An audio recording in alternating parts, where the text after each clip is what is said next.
Hello, my name is Lauren and I am the owner of LB's Chili Bar. Today I am doing some prep work as I prepare for farmers market season and just being a vendor at some events. And as I prepare some of my items, I just kind of want to talk about how I prepare to be a vendor at events. And then this kind of can give someone else ideas or just kind of like a baseline of how they may want to prepare in the future if you sell an actual product to prepare to be a vendor for events, because outside is about to open up. So what I'm working on today is my bags. I purchased, I think this is like 100 bags from Amazon, just some white retail bags with a handle.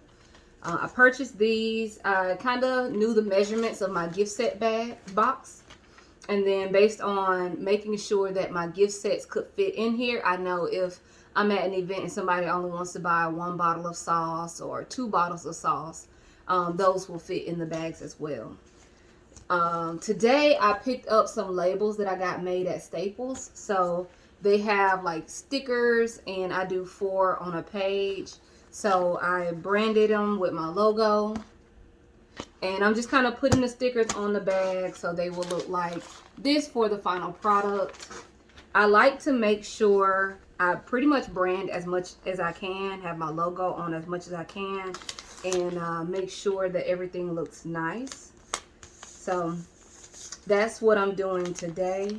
I was in my debate, was I going to order some more promotional pins? I have these pins branded with my business. In the beginning, when I first ordered them, I put a lot of them in the gift sets. So customers who purchased a holiday gift set, they were originally holiday gift sets. Customers who purchased a gift set would receive a pin.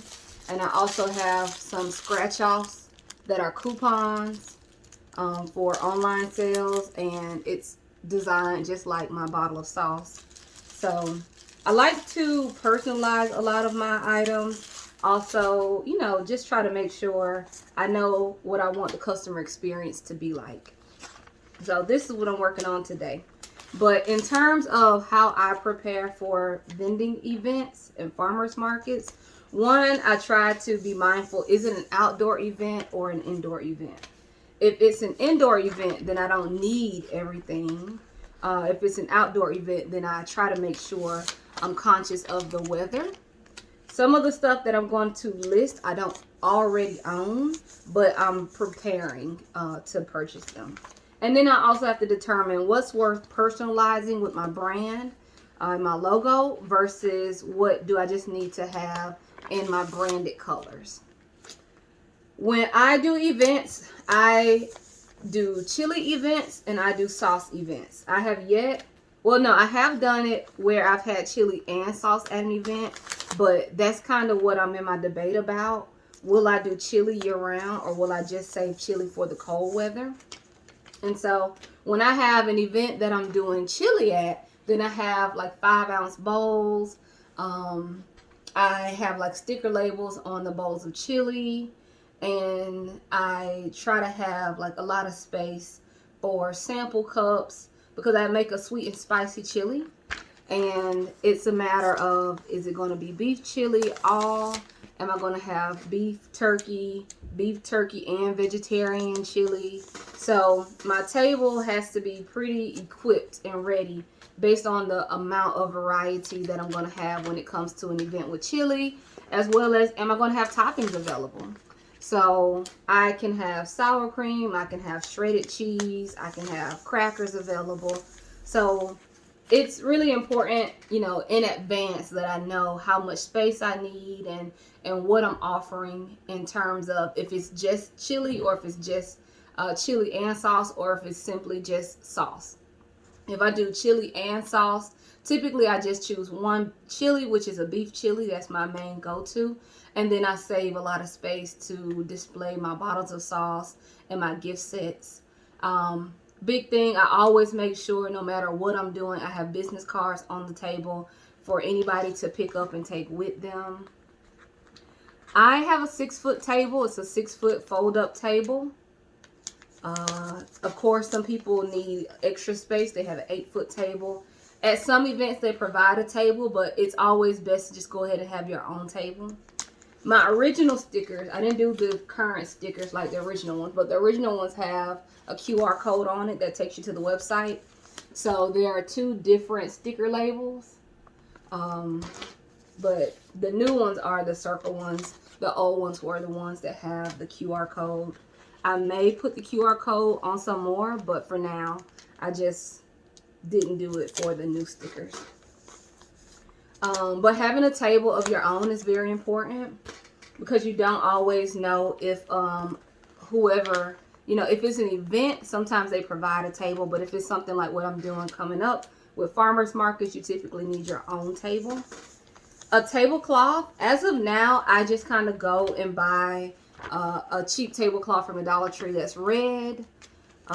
If I'm just doing sauces, because I don't have to worry about any heat melting that tablecloth. But I did get a little tired of always going to buy a plastic tablecloth, so I got the kind. It's still, I think it's vinyl, and you can wipe it off easily, and I reuse that, but it's not in my branded colors. That was kind of like I just need a tablecloth for the day type of buy.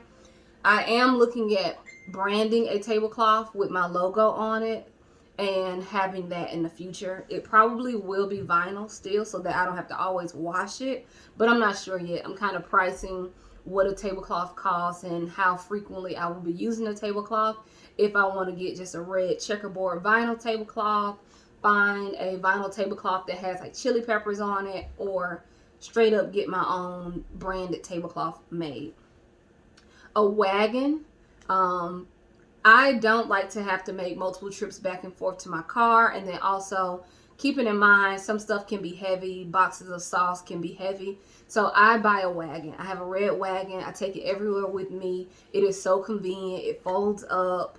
It's one of the most important investments that I've made to date. So if you're going to be at events and you have a lot of materials, it is important to go ahead and just buy a wagon. It's a great investment. A tent. I'm also debating, do I want to get a branded tent or just a simple tent with either a white top or a red top? I plan on buying a tent that also has like attachable sides. That's because 1, rain, 2, wind, 3, shade. So based on the type of events that I'll be doing, I just kind of want to be prepared. And when it comes to buying a tent and having attachable sides, you also want to keep in mind stakes to put it in the ground, or tent weights. I've seen some people at events make their own weights, so maybe they have old gallon jugs filled with sand. But then, of course, websites have weights that you can put at the bottom of the tent that will prevent it from moving. And a good sized tent will be a 10 by 10 pop-up tent. So I am, again, trying to debate, do I want a branded tent or just a straight up red or white tent?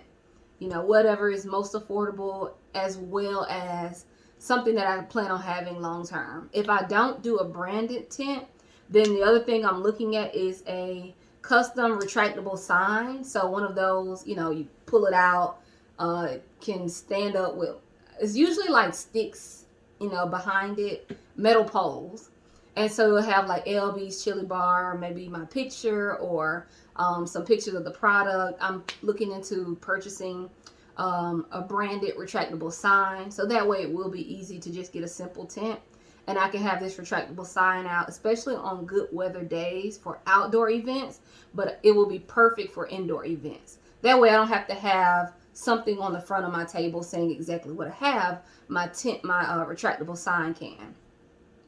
And then, of course, I realized that I needed retail bags when I did a few farmers markets back in November and December, and people would buy it and have to like take the item to their car because I didn't have any type of bags. So looking at everything, I could have gone with just a regular plastic bag, or I could have gone with the plastic bags that can be customized, but I chose to go with the paper white bags. And like I said, I've been putting my logo on those for now, and I'm excited to see how this works out for me.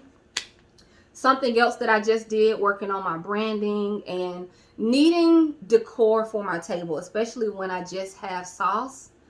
I am very big on what would be great curb appeal. What's going to make someone want to stop at my table. So in addition to having like large bottles on my table that I do samples with, I tend to have sample cups. I also have a clear sign that has my logo on it, but it also says like, I accept cash, I accept Cash App, I accept PayPal, Venmo, all of that. I have the QR code for those things in that sign. And I'm going to now start having some recipe cards. So I started off with a small order, but I have a recipe card for sweet heat glazed salmon, honey hickory barbecue chicken pizza, sweet and tangy double crunch shrimp, sweet heat beef chili, and sweet and tangy cheeseburger sliders. So these will be something great on my table. I'll probably have a cookbook, not something that I made, but just a cookbook on the table. And I'll just really try to pay attention to curb appeal. What will make people say, what does she have? Or what is that over there? So those are just some baseline things that I recommend when it comes to preparing to be a vendor at events. You really should create a sample table at home. So make your list, purchase everything, set it up at home, see how you like it, and then that's going to help you determine, should I add more? Should I take some things off? That's pretty much a standard idea of how to prepare to be a vendor at events. Let me know if you have any questions.